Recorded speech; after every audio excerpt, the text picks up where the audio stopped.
Hello viewers, Tollywood story এক্সপ্লেনারে তোমাদের অনেক অনেক স্বাগত। তো রাঙামতি তীরন্দাজের আজকের পর্বে রিভিউতে যেটা দেখা যাচ্ছে যে রাঙার বাচ্চারা সবাই জঙ্গলে, তো একলব্য আর কি খুঁজছে বাচ্চাদেরকে, কিন্তু কোথাও পাচ্ছে না। খুঁজতে খুঁজতে দেখছে যে ক্যাপ্টেন পড়ে আছে সামনে, আরেকজন যে ছিল, তো তাকে ডাকছে কিন্তু তার এখনো জ্ঞান ফিরছে না। কিছুক্ষণের মধ্যেই ওই দুজন যে এয়ার হোস্টেস ছিল তারা আসে। তো তাদের মুখ চোখ পুরো কালো হয়ে আছে। তো বলছে, আপনারা ঠিক আছেন তো?" বলে, "আমরা ঠিক আছি স্যার।" বলে, "বাচ্চারা বাচ্চারা কোথায়?" বলে যে, "বাচ্চাদেরকে তো দেখতে পাইনি।" বলে যে, প্লেনটা কোথায়?" বলছে, "প্লেনটা তো পুরো ছাই হয়ে গেছে স্যার।" বলছে, "কি? বাচ্চারা বেঁচে আছে তো?" বলছে, "আমরা যখন প্লেন থেকে বেরোই তখন বাচ্চারা প্লেনে ছিল না স্যার।" তো বলছে যে, "কোথায় ওরা?" তো এবার বলছে যে, "আচ্ছা ঠিক আছে, আমি ওদিকটা দেখছি, আপনারা এখানেই থাকবেন, যদি ওদেরকে দেখতে পান আপনাদের কাছে রেখে দেবেন, আমি ওদিকটা গিয়ে দেখছি।" এই বলে অন্যদিকে খুঁজছে। আর ওদিকে আহ, ঝুমরা খুব ভয় পাচ্ছে। তো রাঙামতির মেয়ে বলছে, "তোরা একদম ভয় পাস না, ভয় পেয়ে এখন কোনো লাভ নেই, আমাদের বাবাকে খুঁজে বের করতে হবে।" তো ঝুম বলছে, "তোর ভয় করছে না?" বলে, "না, মা বলেছে না লড়াই করে বাঁচতে হয়।" বলছে, "তোরা একটু দাঁড়া, আমি আসছি।" এই বলে আশেপাশের থেকে খুঁজে খাজে একটা তীর ধনুক বানানোর সরঞ্জাম নিয়ে চলে আসে, গাছের ডাল ফাল। তো সেটা দিয়ে আবার সুন্দর করে তীর ধনুকও বানিয়ে ফেলে। তো বাচ্চারা অন্যান্যরা বলছে যে, "তুই এই তীর ধনুক নিয়ে কি করবি, কার সাথে লড়াই করবি?" বলছে, "মা বলেছে না লড়াই করে বাঁচতে হয়, এটা জঙ্গল, পদে পদে বিপদ, পশু পাখি কত কি থাকতে পারে।" তখন তীর ধনুকটা বানিয়ে নেওয়ার পর বলছে, "এবার আয়, আমার পেছন পেছন আয়।" এই বলে ও আগে আগে যাচ্ছে আর বাকিরা ওর পেছন পেছন যাচ্ছে। আর ওদিকে রাঙা জানলার সামনে দাঁড়িয়ে কাঁদছে, আর পাঞ্চালি একদম হন্তদন্ত হয়ে গেছে রাঙার উপরে রাগে। তো ইয়ে বরদা, পাঞ্চালির বর সবাই আটকাচ্ছে, "দাঁড়াও দাঁড়াও দাঁড়াও, কি করছো তুমি?" বলছে, "রাঙা, তুই নাকি ফরেস্ট অফিসার, মানে তুই নাকি জঙ্গল নাকি তোর নখদর্পণে, তাহলে তোর টিম কোনো কিছু করতে পারছে না কেন?" এইভাবে বলছে। বলছে, "তোর টিম রেস্কিউ করতে ওদের জঙ্গলে যাবে না বল না, তাহলে কে কিভাবে খুঁজে পাবে ওদেরকে? আমি বোধহয় আমার ঝুমকে আর দেখতে পাবো না।" এই বলে হাউমাউ করে কাঁদছে। তো রাঙাকে তো খুব চেপে ধরেছে।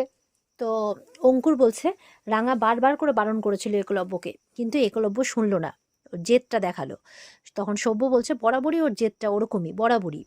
তো তখন মানে বলছে আর কি, না জানি রেস্কিউ টিম ওখানে পৌঁছলো কিনা, কি করে উদ্ধার হবে, কি হবে না হবে, এইসব নিয়ে আলোচনা করছে।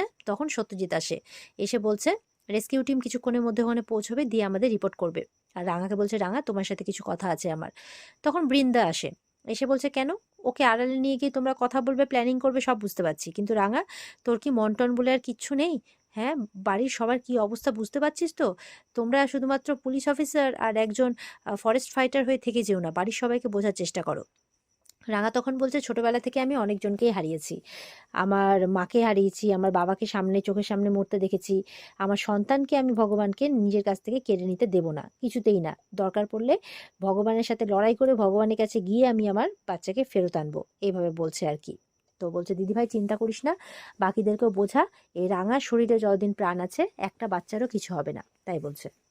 সত্যজিৎ এবার রাঙাকে ডেকে নিয়ে গেছে অন্যদিকে, আর বৃন্দা পেছন পেছন গেছে শোনার জন্য ওরা কি কথা বলে। তো ওরা এবার যেখানে কথা বলছে, বৃন্দা আড়াল পেতে সব শুনছে। তো সত্যজিৎ রাঙাকে বলছে, "তোমাকে শক্ত হতে হবে রাঙা, আমার 1.5 বছরের সন্তানও মিসিং, এটা জানার পরও আমি আমি তোমাকে বলছি শক্ত হতে হবে, কারণ রেস্কিউ টিম যে খবরটা দেবে সেটা খুব একটা ভালো হবে না, খারাপ খবরই আসবে, তাই আমাদেরকে শক্ত হতে হবে। আমি জানি না যে আমি অদিতিকে কি করে সামলাবো, কিন্তু তবুও বলছি, আমার মনে হয় ওরা ওরা কেউ আর সেফ নেই।" তো এটা শুনে রাঙা কাঁদতে শুরু করে। রাঙা বলছে যে, "না না, এটা হতে পারে না, ওরা সবাই ঠিক আছে, রেস্কিউ টিমের মতো কাজ করুক, আমি আমার মতো কাজ করব, আমি আমার মতো করে ওদের খুঁজে নিয়ে আসবই।" তাই বলছে। বৃন্দা তো এই কথাটা শুনে খুব খুশি, হাসছে। আর ওদিকে জঙ্গলে দেখা যাচ্ছে যে রেস্কিউ টিম কিন্তু পৌঁছে গেছে, উপরে হেলিকপ্টার নিয়ে দেখছে, দেখতে দেখতে এক জায়গায় নেমেছে। এবার একলব্য তো বাচ্চাদের খুঁজেই যাচ্ছে, কিন্তু কোথাও পাচ্ছে না, খুঁজতে খুঁজতে এবার মাটিতে বসে পড়েছে। ওদিকে বাচ্চারাও কিন্তু এদিক সেদিক মানে তার বাবাদের খুঁজছে, কিন্তু পাচ্ছে না। এদিকে রেস্কিউ টিম কিন্তু এবার বলছে, অ্যানাউন্স করতে শুরু করেছে মাইকে করে, যে, "একলব্য বসু, আমরা রেস্কিউ টিম, আমরা পৌঁছে গেছি, আপনি কোথায় আছেন, আর যদি আমাদের আওয়াজ শুনে থাকেন তাহলে আমাদেরকে সাড়া দিন", এভাবে বলছে। তো সেই শব্দটা কিন্তু একলব্য শুনতে পেয়ে গেছে। আর ওদিকে এয়ার হোস্টেস যারা আছে ওরাও বলছে, "স্যার, রেস্কিউ টিম চলে এসেছে, আসুন।" ওরা আগে চলে যায়। এবার তো একলব্য দাঁড়িয়ে দাঁড়িয়ে ভাবছে যে বাচ্চাদের তো কোনো খবরই পাওয়া যাচ্ছে না, কি করবে। আর ওদিকে বাচ্চারা কিন্তু এদিক সেদিক খুঁজতে খুঁজতে কাউকে পাচ্ছে না, কিন্তু জঙ্গলে রাঙামতির একটা মূর্তি গড়া আছে, সেটা ওরা দেখতে পায়। দেখতে পেয়ে রাঙার মেয়ে তো মা বলছে, আর বাকিরা বলছে যে এটা তো কাকিমণি, কেউ বলছে ছোট মামি। এরকমভাবে বলছে। এবার দেখা যাচ্ছে সত্যজিৎরা সবাই বাড়িতে যথারীতি অপেক্ষা করছে রেস্কিউ টিমের ফোন কখন আসবে। ইতিমধ্যে কিন্তু রেস্কিউ টিমের ফোন চলে আসে। তো সত্যজিৎ বলছে, হ্যাঁ কোনো খোঁজ খবর পেলেন? তখন বলছে, হ্যাঁ একলব্য বসুকে খুঁজে পাওয়া গেছে। তো এটা শুনে খুশি হয়, কি একলব্য বসুকে খুঁজে পাওয়া গেছে এটা শুনে সবাই খুশি হয়। বলে আর বাকিরা বাচ্চারা কোথায়? তো বলছেন একলব্য বসুই বলতে পারবে। বলে কেন, কি হয়েছে? তখন রাঙা বলছে ফোনটা স্পিকারে দে। তো ফোনটা স্পিকারে দেয়। তো এবার বলছে, উড়নবাবু তোরা কোথায় আর কেমন আছিস তোরা, আর বাচ্চারা কোথায়? বলছে আমি জানি না কে কোথায় আছে, আমি কিচ্ছু জানি না। আমাদের মানে প্লেনটাতে আগুন ধরে গেছিল, তো এমার্জেন্সি ল্যান্ডিং করতে হয়, কিন্তু খুব বাজেভাবে ব্যাপারটা হয়, তো আমরা সবাই মিলে আছড়ে পড়ি। তো আমরা সব মানে সেন্সলেস হয়ে পড়ি আমি, আর যখন সেন্সলেস মানে সেন্স ফিরে আসে তখন দেখি আশেপাশে কেউ নেই। বলে কি বলছিস? বলে হ্যাঁ কেউ নেই, কোথায় আছে আমি কিচ্ছু বুঝতে পারছি না। তো বলছে আশেপাশে ভালো করে খুঁজে দেখেছিস? বলে আমি খুঁজে দেখেছি, রেস্কিউ টিম খুঁজে দেখেছে, কিন্তু কেউ বাচ্চাদের খুঁজে পাচ্ছে না, বাচ্চাদের কোথাও খুঁজে পাওয়া যাচ্ছে না। তো পাঞ্চালি কথা বলছে, কি হবে, ওরা কোথায় গেল, খুঁজে দেখো, ভালো করে খুঁজে দেখো, এভাবে বলছে। তো এবার রাঙা বলছে ঠিক মতো খোঁজ। রেস্কিউ টিমকে বলছে, মানে একলব্য বলছে, তো আমি কি বাজে কথা বলছি নাকি তোমাকে? আমি তো বলছি খুঁজে দেখা হয়েছে, কোথাও পাওয়া যাচ্ছে না। নাও রেস্কিউ টিমের সাথে কথা বলো। তো রেস্কিউ টিমকে বলছে, তোরা আশেপাশে তন্ন তন্ন করে ভালো করে খোঁজ, বাচ্চারা আশেপাশেই কোথাও একটা হবে, তোরা ভালো করে খোঁজ, আর আমি এক্ষুনি স্পেশাল পারমিশন করিয়ে এক্ষুনি ওখানে আসছি। বলে ঠিক আছে ম্যাম, আমরা খুঁজে দেখছি। আর একলব্যকে বলছে, মানে রেস্কিউ টিমকে বলছে একলব্যদের তাড়াতাড়ি সুরক্ষিতভাবে বাড়ি পৌঁছাতে। একলব্য বলছে, না আমি কিছুতেই বাড়ি যাব না, বাচ্চাদের না নিয়ে আমি কিছুতেই এখান থেকে যাব না।